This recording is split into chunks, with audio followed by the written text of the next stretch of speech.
saya banggakan adalah para ketua Dewan Pimpinan Daerah dari 34 provinsi Indonesia. Pada kesempatan yang baik ini,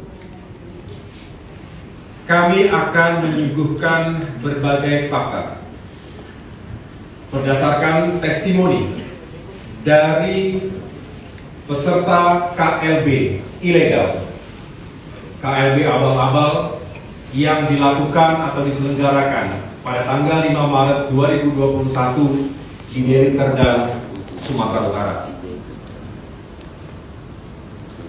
Mengapa kami perlu sampaikan testimoni para peserta KLB tersebut?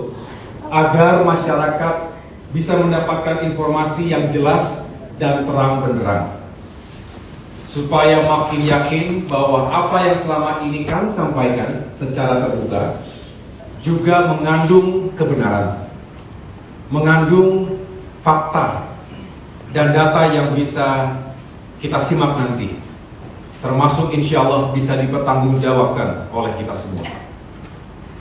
Testimoni ini hanyalah satu dari sekian banyak testimoni yang berhasil kami himpun. Tapi tentu karena keterbatasan waktu dan hampir semua ceritanya mirip antara satu dengan yang lainnya, maka akan kami putarkan testimoni dari Bung Gerald. Waktu itu sebagai wakil Ketua DPC Kota Mobagu, Provinsi Sulawesi Utara. Bung Gerald bukanlah pemegang hak suara, karena pemegang hak suara yang sah berdasarkan konstitusi Partai Demokrat (ADART) adalah para ketua DPC. Bung Gerald adalah wakil ketua DPC sehingga dia tidak memiliki hak suara. Tetapi tetap diundang untuk mengikuti kongres luar biasa tersebut.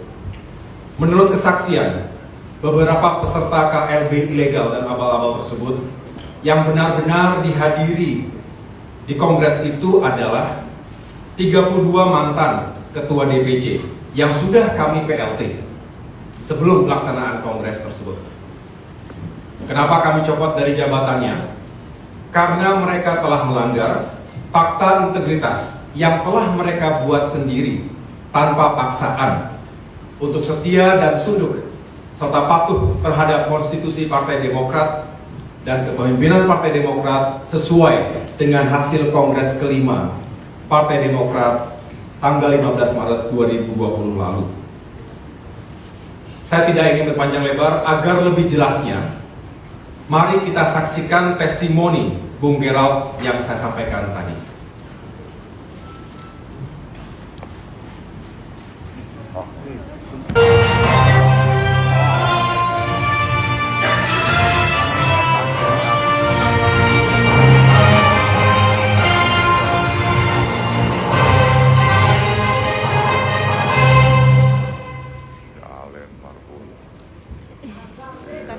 Assalamualaikum warahmatullahi wabarakatuh.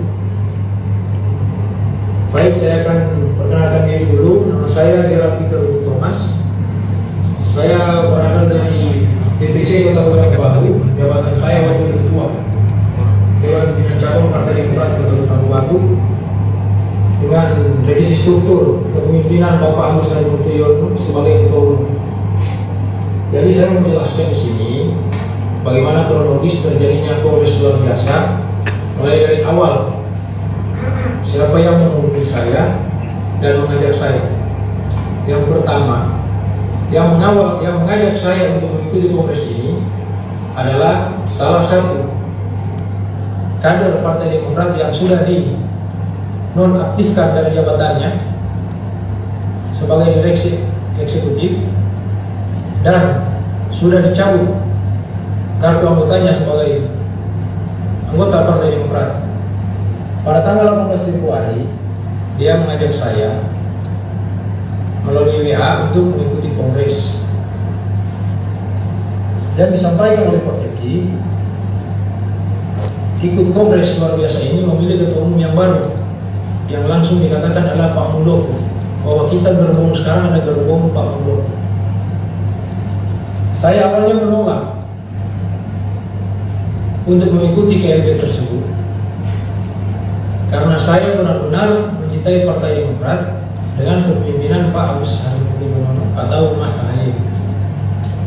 Selang beberapa waktu dihubungi lagi, tapi sebelum dihubungi oleh Pak Fethi yang kedua kali, saya langsung menghadap ketua DPC saya, yaitu Bapak Insinyur Ishak Sukino.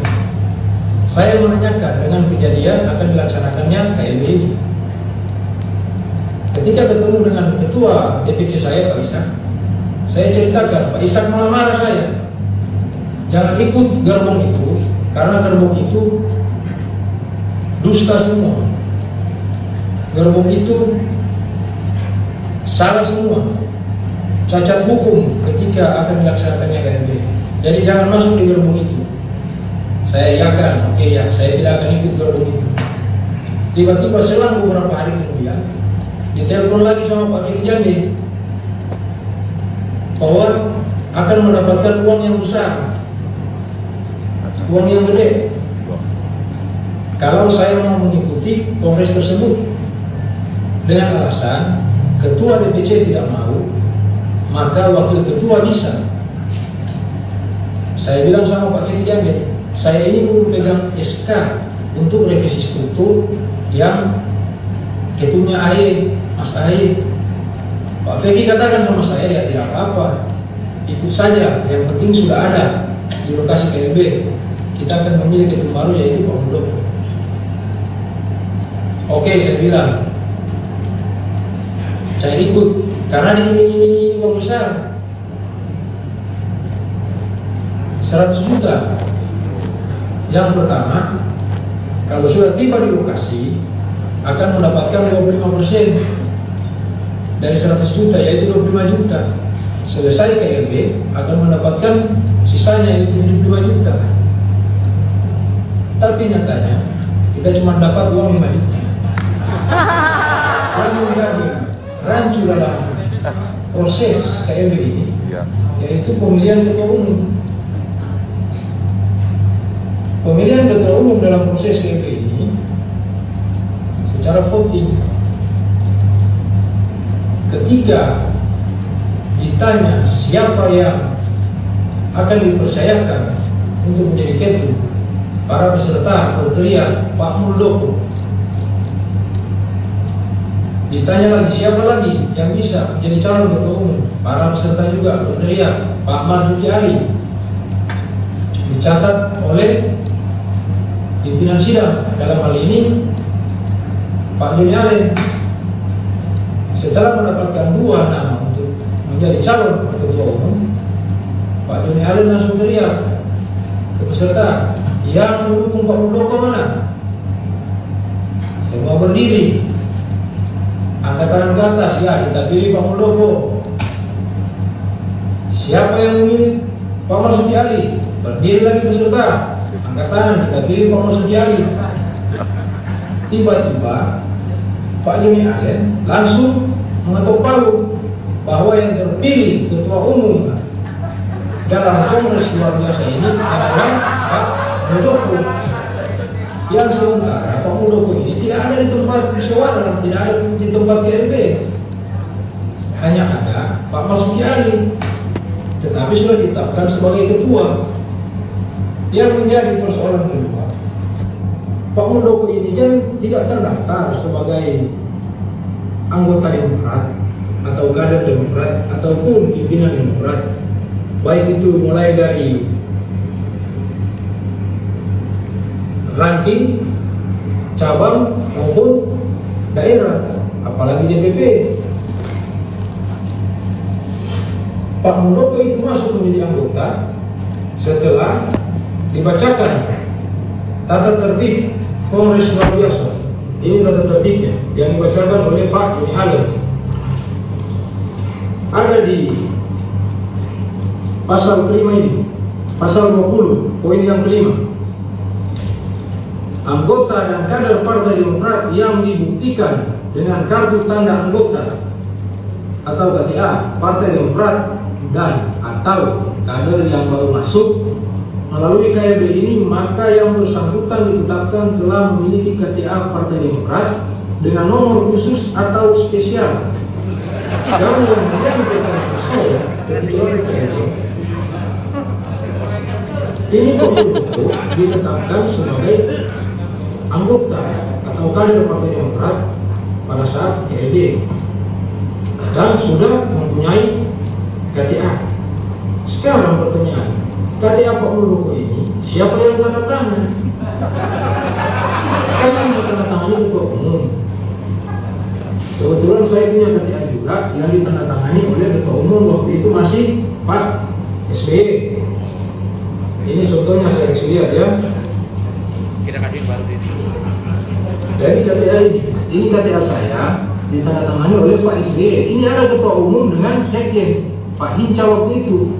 Sekarang Pak Muldoko dinyatakan sebagai anggota Partai Demokrat. KTA-nya mana? Nomor KTA-nya berapa? Tidak ada.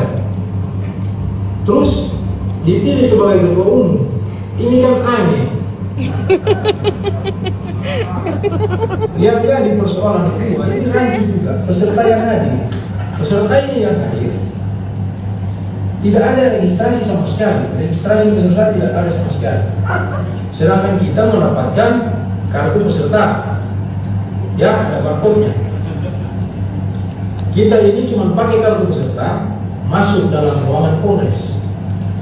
Sementara di ruangan kongres besar, orang yang ada di luar yang suka masuk ikut kongres silakan masuk karena tidak ada registrasi. Masuklah orang-orang, dikasih absen oleh masing-masing koordinator di daerah. Contoh Sulawesi Utara, koordinatornya ini Pak Fikgande. Tulis, lalu ditandatangani. Masing-masing mewakili DPC. Saya hadir dalam kongres dia, kongres tersebut, kapasitas sebagai wakil ketua. Tidak ada hak suara, tetapi disahkan, dimasukkan melengkapi administrasi sebagai punya hak suara. Jadi itu yang banyak sekali lagi. Sementara yang saya tahu, ini yang saya tahu setelah saya tanya-tanya di lokasi kongres, itu yang punya hak suara hanya sekira 32 DPC.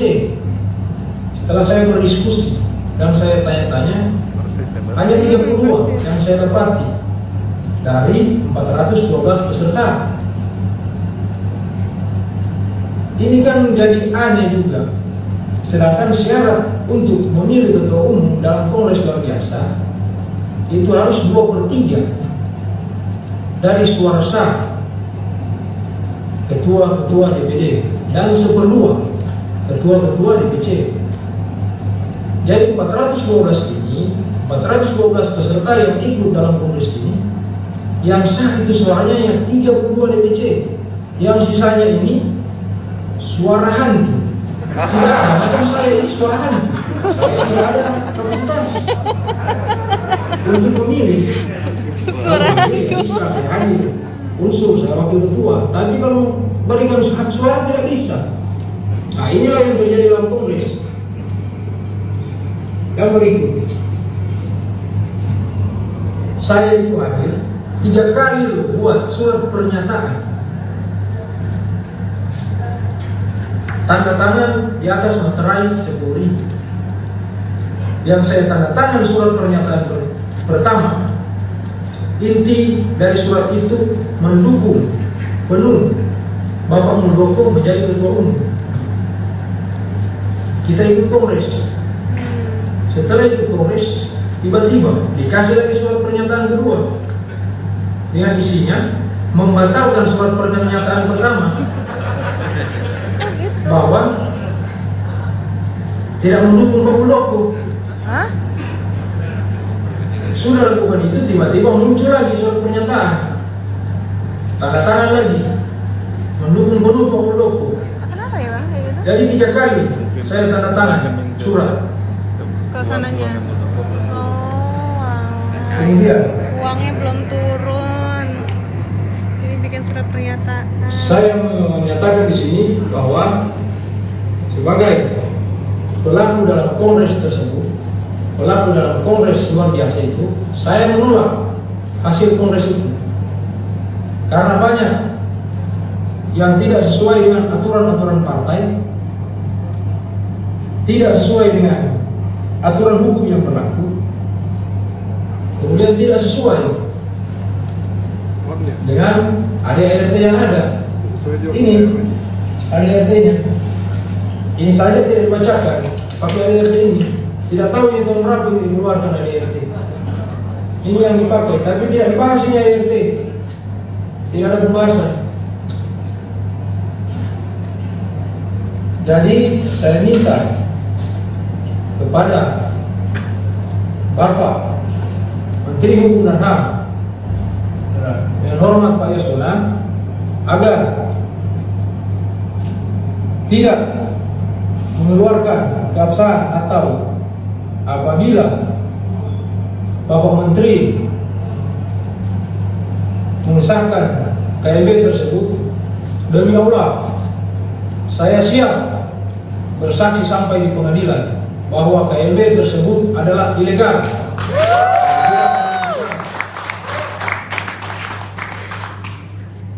Yang terakhir, permohonan maaf saya kepada Bapak Ketua Umum yang saya cintai, Sedih. saya banggakan, Bapak Agus Harimurti Yudhoyono.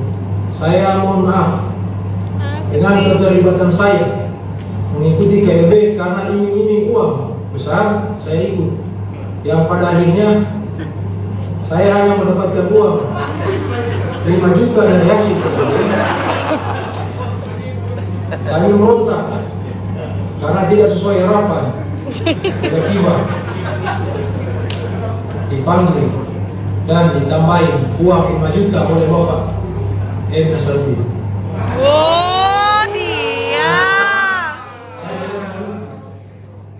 Berontak karena tidak sesuai harapan, tidak sesuai iming-iming, tidak sesuai janji.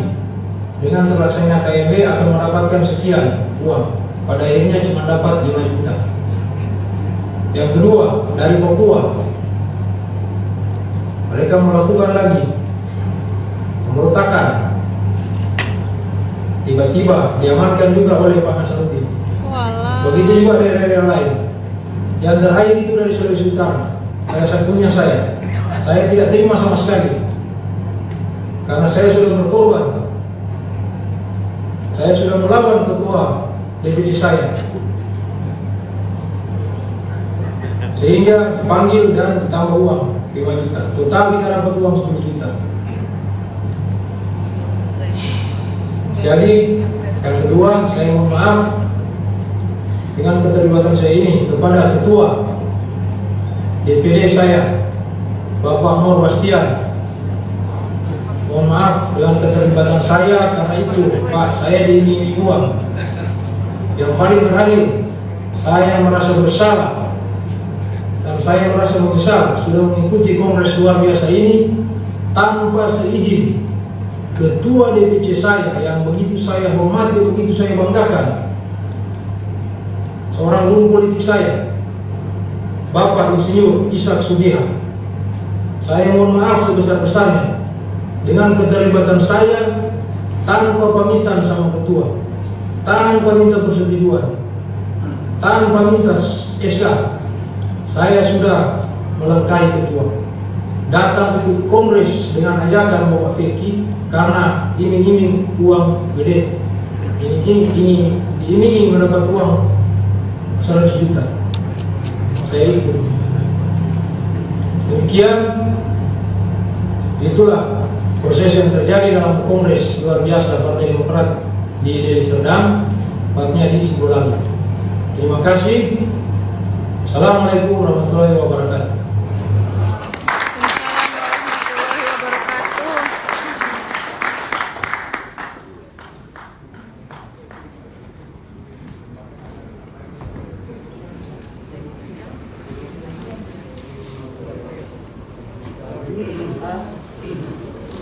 Sudah jelas ya? Sangat jelas, artikulasinya sangat bisa dimengerti, dan rasanya semua yang disampaikan juga faktual.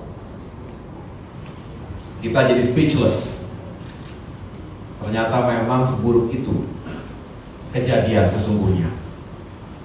Tetapi sekali lagi testimoni-testimoni semacam ini semakin meyakinkan kita semua bahwa apa yang sedang kita lakukan ini adalah untuk menegakkan kebenaran dan keadilan. Mereka-mereka, para kader kita, banyak yang menjadi korban. Tentu merasa bersalah, dan kita sebagai sahabat tentu bisa memaafkannya. Karena saya juga tidak membayangkan, pasti bergemuruh rasa hatinya. Di satu sisi sangat berat untuk berangkat ke Deli Serdang, tapi di sisi lain mungkin ia punya kebutuhan. Nah, yang jahat itu siapa sekarang? Saya kalau masih ingin diketahui, sebetulnya ada Bung Gerald di sekitar kita ini. Untuk kita lebih yakin lagi bahwa ini bukan rekayasa, tidak disiapkan skripnya. Boleh Bung Gerald datang ke depan? Masya Allah.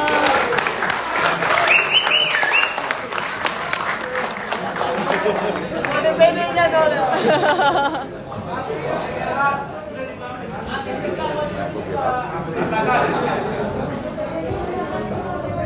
Ada juga sebetulnya satu orang lagi di sini, namanya Bung Rahman Dontili, mantan Ketua DPC Bolaang Mongondo Utara. Ini juga kemarin sudah menyampaikan testimoni. Terima kasih ya Bung Gerald dan Bung Rahman. Saya dapat memahami situasinya. Mudah-mudahan kita bisa tetap bersama. Saya bangga, bagaimanapun saya bangga, kita semua bangga atas keberanian dan kejujuran. Artinya Bung Gerald, Bung Rahman masih punya hati, masih punya kesetiaan bersama para sahabat Partai Demokrat yang memang telah berjuang sekian lama bersama-sama. Ya. Terima kasih sekali lagi. Dan ini cukup banyak yang sudah kita dapatkan. Saya hanya ingin membuktikan Bapak Ibu sekalian, para sahabat dan tentunya masyarakat Indonesia, apa yang terjadi itu sekali lagi tidak bisa dibenarkan. Seperti penuturan dari Bung Gerald dan Bung Rahman. Itu saja poin dari testimoni yang tadi kita saksikan bersama. Terima kasih Bung Gerald, terima kasih Bung Rahman. Kita kembali.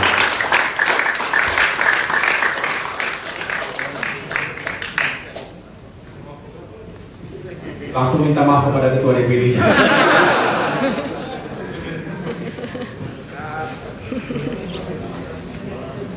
Teman-teman wartawan yang saya cintai dan banggakan, dengan testimoni yang tadi kita saksikan bersama, saya ingin mengajak kita semua untuk melakukan sebuah refleksi kebangsaan. Bangsa kita adalah bangsa yang besar, masyarakat yang berbudaya tinggi, dengan nilai-nilai yang luhur, ramah tamah, sopan dan santun, juga dengan dilandasi oleh nilai-nilai agama dan etika. Itulah yang menjadi warisan budaya kita sesungguhnya. Sebagai bangsa yang besar, kita memiliki potensi untuk menjadi negara yang besar dan maju.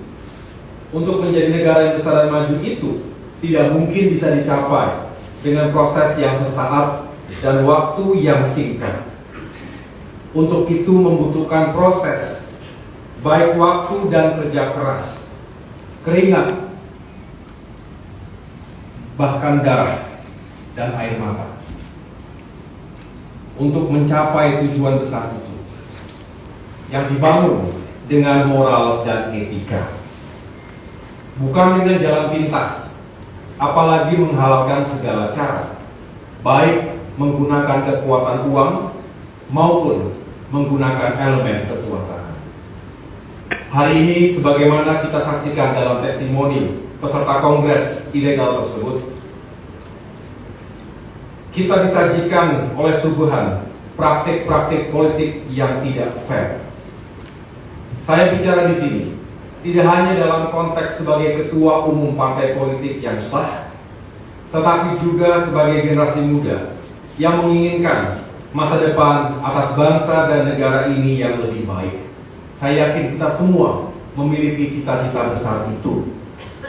Apapun identitas kita, apapun profesi dan generasi kita. Saya meninggalkan dunia militer, insya Allah dengan tujuan yang baik dan mulia, untuk sama-sama mewujudkan dan membangun demokrasi yang lebih baik melalui perjuangan politik. Bagi saya, seperti yang dikatakan Bung Leimena sebagai salah satu pendiri bangsa, politik seharusnya adalah etika untuk mengabdi, bukan semata-mata cara untuk berkuasa. Inilah esensi dari konferensi pers sore hari ini.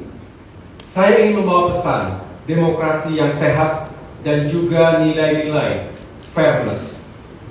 Kita tidak bisa lagi berkompetisi dengan cara-cara yang tidak fair dan tidak sehat. Karena kompetisi yang tidak fair dan tidak sehat itulah yang mengurungkan niat putra-putri terbaik bangsa untuk masuk dalam gelanggang politik. Untuk itu yang saya perjuangkan, yang kami perjuangkan, bukan hanya kedaulatan, kehormatan, eksistensi dan masa depan Partai Demokrat, tetapi lebih besar dari itu, yang kami dan kita semua perjuangkan adalah nasib dan masa depan demokrasi bangsa kita.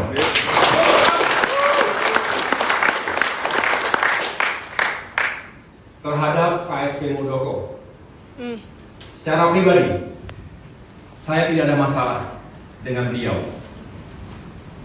Tapi jujur, yang membuat saya kecewa, karena suka atau tidak suka, beliau terlibat dalam gerakan pengambil alihan kepemimpinan Partai Demokrat. Tetapi sebagai manusia biasa, tentu kita semua ada kurang dan salahnya. Untuk itu, apabila beliau menyadari kekeliruannya, saya pribadi tentu memaafkannya.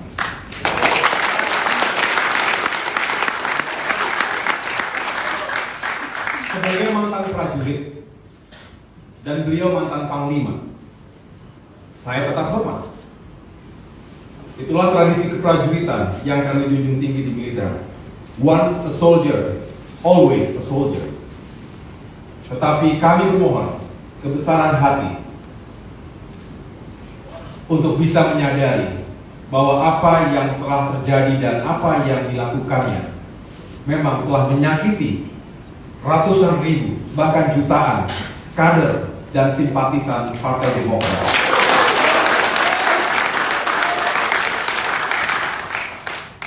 Akhirnya saya berpesan kepada seluruh kader dan simpatisan Partai Demokrat dimanapun saudara berada.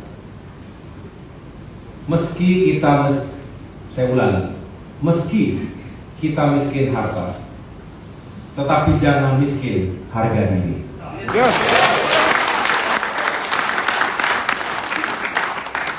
Hiduplah dengan landasan ilmu dan nilai-nilai etika serta moralitas. Karena dengan landasan-landasan itulah, insya Allah negara kita akan semakin besar dan maju. Demokrat ingin menjadi bagian dari itu. Terima kasih, kurang lebihnya saya mohon maaf. Wassalamualaikum warahmatullahi wabarakatuh.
Demokrasi.